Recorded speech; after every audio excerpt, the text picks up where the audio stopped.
Hi everyone, Mr. McCarthy here with this week's video update for Friday, September 15th. Well, it looks like things are rolling right along. We're off to a pretty decent start.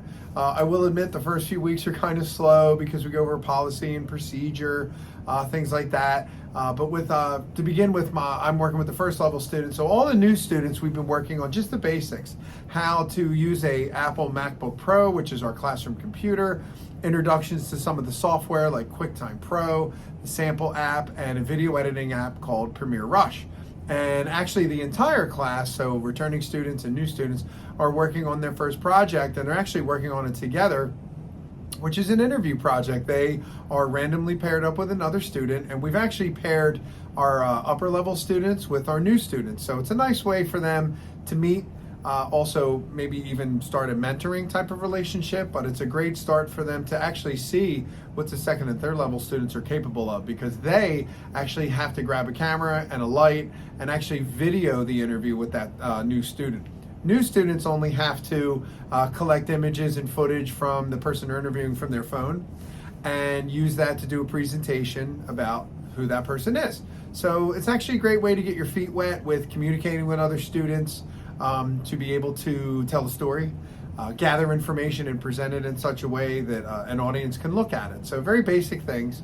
And it's worked out pretty well so far. I do know we do have some students that are a little on the shy or the quiet side, but we're working it out. We're trying to get them out of their comfort zone to be able to work with other students and present and do group projects, because it's a very large part of our program. So as long as the student is willing to give it a shot, they really shouldn't have a problem with it. But if the students come home and say, I'm really stressed out, this interview's making me nervous, I don't feel comfortable, let me know. Sometimes the students don't tell me that, but just trying to keep me in the loop, and maybe we can try and work something out.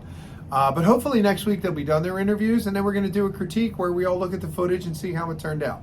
But as I said, just kind of getting back in the scheme of things.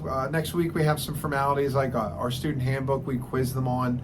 I do a big lesson on what's called netiquette, the proper way to use your computer, the internet, social media, just as a professional way on how we do it now, because pretty much all the students at this point have ever just used it for entertainment.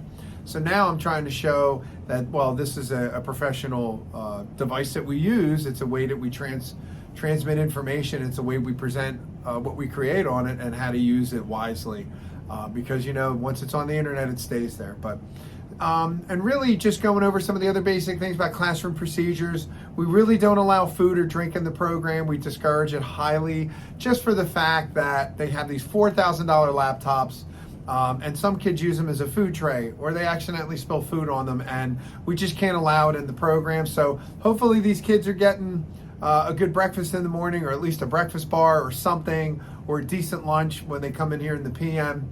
But if you can try and buy a box of granola bars or protein bars just to get something in their belly before they get here to the program, because they come in and start eating, especially in the morning. I didn't get a chance to eat yet. And really, we run it like a professional environment, that you just really have to do these things before you go to work. So any questions about that, once again, please let me know. We still are asking students to buy their headphones, which I have right here. They have to purchase a set of headphones. These are the ones on the classroom website that you can go on and purchase through Amazon. And the other thing is this external hard drive, which comes in a protective case that they can purchase. There's also, this is a little hard drive. This is what they use to get all their information off the laptops, and for them to be able to take home and work and save for when they graduate. But these are not suggested, they're required. So please make sure that these are getting ordered.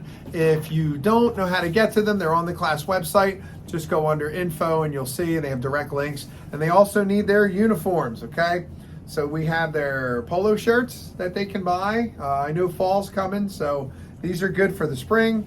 And then we have hooded sweatshirts, okay? They're zip up, we have hoodies. They have our school letters on the back. We actually have new ones with our new school logo that was designed by a student. But we do have inventory here at the school from last year that they can come in. Please give them, they can have a check or cash, check payable to Central Monco, CMTHS, stands for Central Monco Technical High School. and they can order their materials here. Or you can order off our store website, which is Clemens, and you can order. Now, I do know that some of the orders are not coming in until early October. That's fine. I will not be taking any points away from students' daily grace because they're not in uniform. As long as they can prove, you can give them a screenshot that they placed an order, that's totally fine. Or give them some money, and hopefully some of the inventory we have may fit them, and we can give them clothes here. But honestly, after next week, I really love to have the kids headphones, hard drives, uniforms. We're off and running. We're ready to go for the next rest of the marketing period to get our project started. If for some reason you cannot purchase these items, please reach out to me and let me know. I'll see what I can do to make alternate accommodations. We did have a scholarship that you could fill out for that would actually purchase these items for you for free if you met the financial requirements. If you would like more information about that, you can let me know. That is also on our classroom website. But really, I don't want to go too far over like I did last week, but that's really what we have for now. So please, if you have any questions, let me know. Hopefully, all of my new students are here. They've decided to come here. They've decided to stay here. They looked at all the different projects, and they're on board, and this is what they want to do.